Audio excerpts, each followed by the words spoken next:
Afro Tug Nation, it's your boy.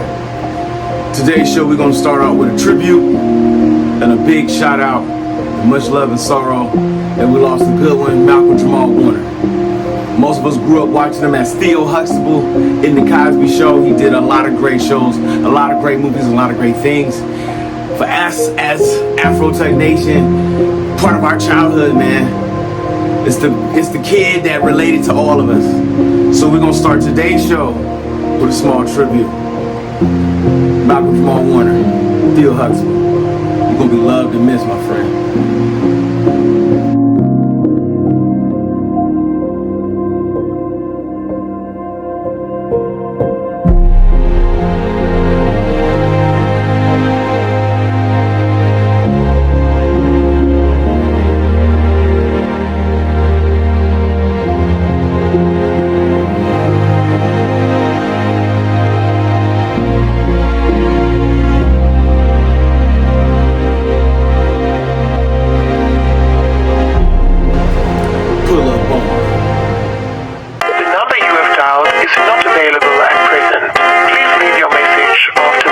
Yeah, trendsetter, whoa, league of my own, it don't get better. No, read what I wrote, I'm a bestseller. Yeah, reach for my goals, hit it dead center, hit it dead center. Bullseye, hit it the most, there's no misses. Something like fish in a barrel, it's no different. Blindfold on me, I still got the most vision. Trendsetter told them before, but they don't listen. Afro Tug Nation, it's your boy T3 Geek Town. Let's get down for the clown, but before that, let's pay these bills. Like, subscribe, share, comment. Come talk to your boy. Thank you everybody and anybody that comes and checks out the channel and come watch the show and just do and hang out with your boy. Yo, it's a small button for you, but it's a big button for your boy when you hit that subscribe button. And don't forget to hit them likes. Keep them joints at 50% or higher. Let me know how you feel about everything, and how do you do that? By dropping a comment into all these things and letting me know what you do. I thank you for all those that reach out, but that's not why you came here today. Today we're going to discuss an anime that I've been slowly purging through, Pluto. Yes, Pluto is on Netflix. Couple episodes in, about up to episode 6 as of right now. Up top is the full length of how many episodes is in there. It's about an hour a piece. What is Pluto? What is Pluto about? First and foremost, it is by far one of the most complex animes ever in America. Like I said yesterday, I had a lot to say, but we just gonna break it down real quick to talk about what makes this good, what makes this infuriating, and what makes this just absolutely like, huh? The whole time. So Pluto is based on AI. AI has an intelligent, think of Terminator, think of robots that is self-efficient, think of robots that are living in this world. They're housekeeping, they're police officers, they're in they're fighters that we watch on a day-to-day basis. We follow one particular robot in particular, which is the title of the show, Pluto. But it's more complex than that, because they got the one law that no robot can kill a human. And yet, right now, we see 2 robots in here who's actually killed humans. One that's actually in prison, and one that's actually a police officer named Gazette, who had his memory erased. But based on these things, you're saying, how is it these robots are able to kill?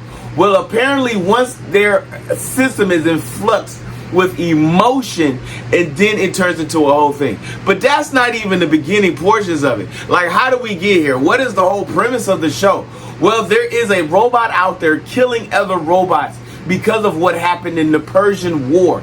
Yes, Persia created a robot that was able to destroy the other robots that were on what is called a fact-finding peacekeeping mission, where a lot of people had died. A lot of people from the city of Persia had died, and there were 6 robots who had the power and the capacity to do these things, and they were on this fact-finding mission because Persia had somehow created weapons of mass destruction. And because of these weapons of mass destruction, they went in to investigate and didn't find anything, but yet Persia was attacked anyway. Well, with the destruction of all these things, all these scientists who created, because each robot, that's a 6, has their own creator. And of course, the one robot that's killing everybody has its own creator, who is a cyborg, would you per se, the leader of the scientific community. And so with this knowledge and this grief and this pain and his hurt, he sends his robot Pluto, who is by far the most perfect of all robots, to go after these other 6 robots out there in the game. They were all just following orders, but Persia considers this to be a heresy, a downtrodden. And so you're following most of the show so far that I've gotten into an officer named Gazette. You meet a robot named Adam. You know what I'm saying? You meet all these different factions and functions and meet and see all these different places, from Japan to Norway and all the rest of these areas. Well, what makes this show a little frustrating is that you go on these long tangents because they gotta tell this story and they gotta tell you and how it wraps all in. But sometimes you go way to the left and then come back in to tie in what's going on. So you go on these side quests almost on every episode. And every episode, that hour long, they use every bit of that hour to do what they have to do. You meet a man whose brother was killed by a robot, by Officer Gazette, where you find out that the police had erased his memory of the murder. But the dude that he killed was murdering innocent baby robots. Yes, this man was a robot baby child killer, and Gazette lost his mind and killed this man in the process. And so, but I still feel like we still don't have the full story on how Gazette even got these emotions. Because apparently, if a robot gets these emotions, it's because it needs them to calculate all the personalities they download into this robot to help it pick its own personality. The question is, what kind of robot comes back? Whew. When I say this show is complicated, that's an understatement of what I'm, because I don't even feel like you can and just have this particular anime is to invoke deep process, deep conversation, deep thought, and take you to worlds and places that sometimes you just don't want to be.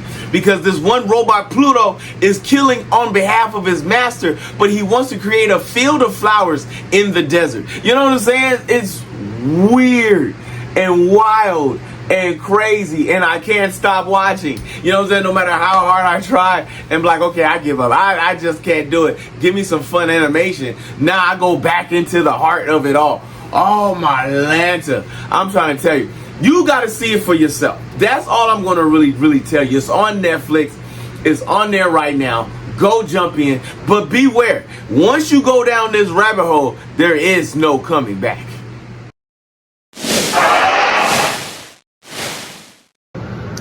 As you can see, the comic book universe has been good to your boy once again. We are back on it. We have picked up our new comics for the this month, and I expect myself to do a lot of reading on these next couple days and going into next week as I pick up these new books. I got 3 I need to finish off: Batman, Green Lantern, and Martian Manhunter, real quick before I start on this new group that's in here right now. But I'm super excited to get in there. Tomorrow, opening day, Comic-Con. Oh my God, it's going down. What I'm hearing though, yo, I heard a lot of DC and Marvel actually missed out on this particular Comic-Con this year. But you know your boy got tickets to the LA Comic-Con, my favorite Comic-Con, the Comic-Con I get down on, that's affordable to the common man, as well as there is a slew, when I say a slew, of Marvel characters coming through there. Absolutely gonna get down. Daredevil, Kingpin, Scarlet Witch, Vision, Jessica Jones, Luke Cage, you know what I'm saying, and so many more.